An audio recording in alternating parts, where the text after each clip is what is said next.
Welcome to Let the Quran Speak. I'm Safiyyah, your host. Today we're talking about one of the biggest divisions in Islamic history, the Sunni-Shiite split.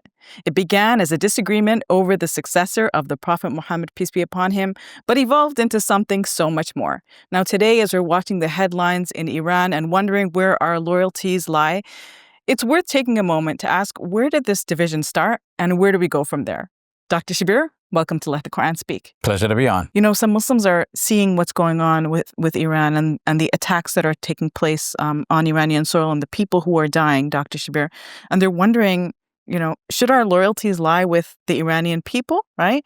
As Muslims, should we support the Iranian people or not, right? And it's kind of sad that this sort of question gets asked. But as a result, I thought it was worth bringing in this discussion again, talking about where this division came from and how we can kind of reconcile our feelings towards the Iranian people who are suffering right now. And, as Muslims, we always stand with our people first and foremost, especially when they're in a situation of being oppressed, right? When they're in a vulnerable situation. Yeah, Safiyyah, first of all, let me reflect on the sadness of this occasion and, the tragedy that's, we are witnessing before our eyes. We see that, this is a totally unnecessary war. And, if one person dies, whether Muslim or non-Muslim, whether Sunni or Shi'i, that affects us all. And we're, after all, at the core, we're humans. Mm-hmm. If a Jewish person dies, if a Muslim person dies, we feel the loss of that. These individuals are connected to families. They have, relatives who are mourning their loss. We mourn along with them. But coming back to your question about the Sunni-Shi'i split, well, as you mentioned, this is a very old one. It's a major one, and it stemmed from the question as to who was to succeed the Prophet Muhammad, peace be upon him, as the leader of the Muslims. Now, the Sunnis have accepted the way that things unfolded historically, that Abu Bakr was the first caliph, successor to the Prophet Muhammad, peace be upon him, then Omar, then Uthman, then Ali. And their succession is only in terms of the temporal rule, in terms of governance. But in terms of receiving the spiritual message from God, that level of guidance, the wahi or revelation, this ceased, according to Sunnis, with the death of our Prophet Muhammad, peace be upon him. Whereas in the Shi'i branch, it is thought that the succession should have unfolded and been in favor of those who were related to the Prophet, peace be upon him. Ali, who was the cousin of the Prophet, peace be upon him, and by virtue of marrying Fatima, the daughter of the Prophet, Ali was also the Prophet's son-in-law.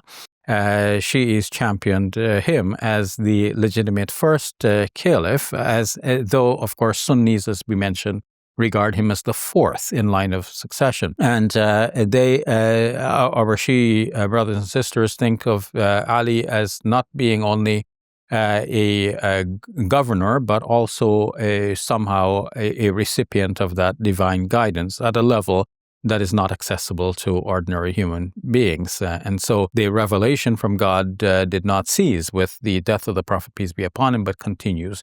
And not only in Ali, but also in the descendants of Ali, so his sons, Al-Hassan and Hussein, and later on their, like Ali's grandchildren, the son of Hussein, and so on. So, Dr. Why do you think that Shiites hold that spiritual guidance still remains within the leadership, right? While Sunni Muslims don't think that. I don't have an answer to this question, Safiyyah, as to why they think so, but this is how the beliefs emerged. As for Sunnis, this is a bit more clear to me that Sunnis believe that there are different levels of revelation. God is, revealing or giving guidance to us, on a certain very basic level. There are words in the Quran which reflect that sort of guidance. For example, Furqan, which is a kind of ability to discriminate between right and wrong. Kashf, which means something like unveiling, where somebody sees some hidden reality. Ilham, or, sort of subtle inspiration, and so on. So Sunnis recognize that there's a certain lower level of inspiration which continues in among the followers of the Prophet Muhammad, peace be upon him, but that level, which we call wahi, which it has now been given a technical meaning as that level of revelation which is given to the Prophet Muhammad, peace be upon him, through the angel Gabriel, and resulting in the Quran that we read now. So for the Sunnis, the Quran now is closed. For Shias as well, the Quran is a closed book. Like we know the beginning and the end of it. But that level of revelation which we find in the Quran, for Sunnis, this is crystal clear. Nothing else matches it. And this is the end of it. Now, for Shi'is, the revelation continues, so that the ultimate guidance on a subject may be what the Imam of the time has given as a verdict. Now, of course, there's something comparable with this in the Sunni tradition as well, in that the Sunni Imams or great scholars may give a verdict, and that may be the ruling verdict that everybody rallies to and follows, but they don't regard it as being equal to the Quran, in that somebody can still come back and question that and ask, well, wait a minute, is this really compatible with the Quran? I know this comes from a great scholar, but he's not a recipient of divine revelation, so it's one scholar's view, versus another scholar's view. But in the Shi'i tradition, as I understand it, the level of revelation that is coming to the Imam of the time, this is almost equal to the Quran, if not actually equal to the Quran itself. And that will be the governing principle, and it's not questionable the way a Sunni Imam's verdict may be questioned. I'm just trying to understand how this division became so entrenched, because even in the time of the Prophet, there were divisions, right? It wasn't like a completely unified society. There were different groups kind of feeling like rivals towards each other, or upset if the Prophet Muhammad favored one group or the other. And then I think after the Prophet passed away, soon after, the way the leader was chosen was kind of clumsy, right? It was kind of like, it seemed very haphazard. Right? Yeah. So then what happened? Like, how did this division become so entrenched that now someone will just say, "Oh, that person is Shi'i," and they discount the person entirely. They almost don't even consider that person a Muslim. Yeah. So that's a sad outcome of this whole messy situation. But let me just address it from what I know from the Sunni tradition, because I haven't studied the Shi'i tradition as an insider. I've only read some books, like a book by Mujan Momin entitled "Introduction to Shi'i Islam." Though it's got this introductory title, nonetheless, it's a very hefty volume of a lot of detail about the development of Shi'ism over time, its origins and history, and so on. But still, I speak as an outsider. But knowing the Sunni tradition a little bit better, let me address the issue from that perspective. And say that, yes, I concur with you that it looks like the whole choosing of the leadership after the Prophet Muhammad, peace be upon him, was slightly ad hoc. And a lot might be said in retrospect, where you find hadiths which praise Abu Bakr and Omar and Uthman, and often in that order. And you might think, okay, well, it would have been cut and dried if the Prophet, peace be upon him, spoke like this about Abu Bakr and Omar and so on. Well, then what's left to be decided? But it looks like the decision was not so clear from the inception.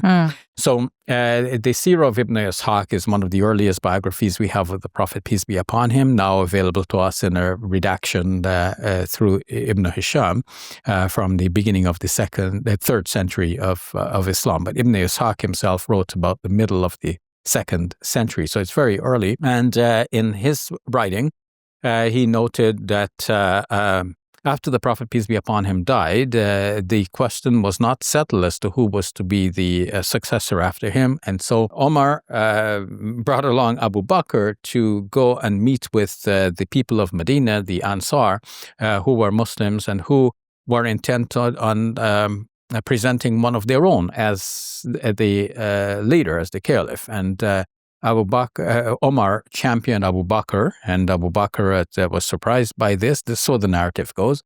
But eventually, Abu Bakr was chosen when Omar started to give the bay'ah, or the pledge, in the hand of Abu Bakr, and a number of people then followed suit.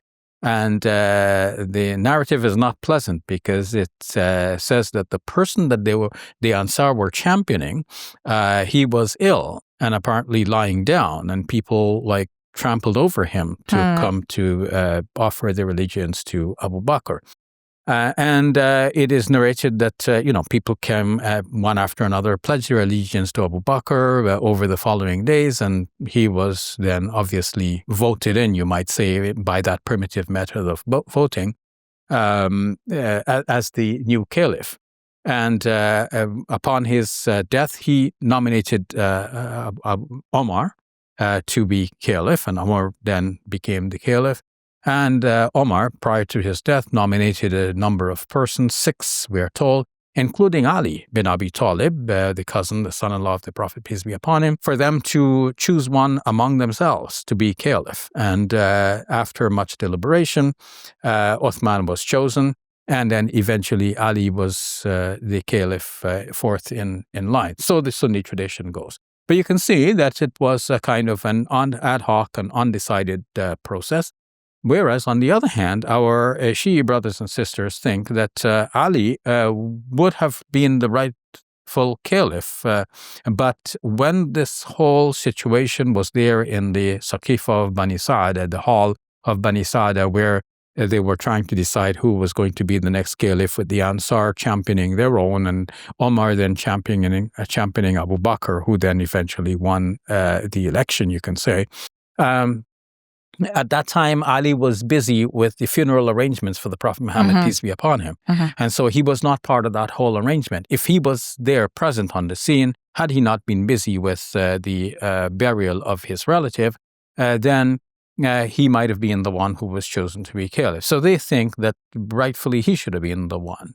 And so this lingering doubt and disagreement or disappointment remained until eventually, it blossomed into the full-fledged separation between those who considered themselves Shi'at of Ali, meaning supporters of Ali, and those who considered themselves to be Sunni, meaning followers of the Sunni tradition, the tradition of the Prophet Muhammad, peace be upon him, especially as they came later on to be collected in the major books of hadith.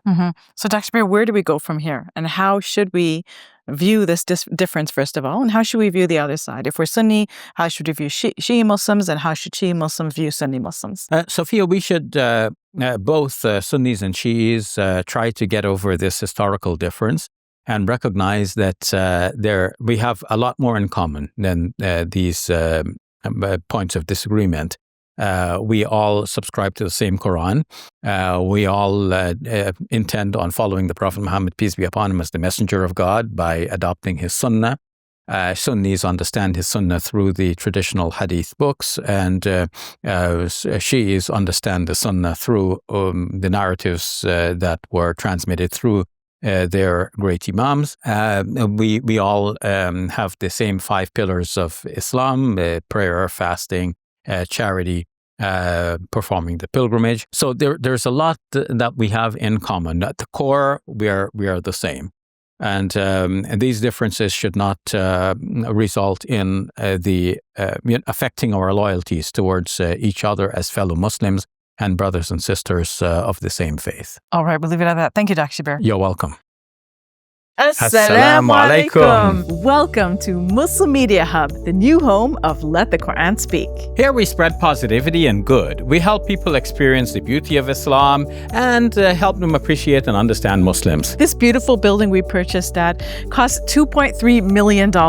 Yeah, we've already raised a third of that money, and with your help, inshallah, we can pay off the rest. So we're looking for people who can give $1,000 each. If you can be part of the select group, that's amazing. Otherwise, just please give whatever you can. Every dollar counts. It's our collective responsibility to share the message of Islam with our fellow human beings.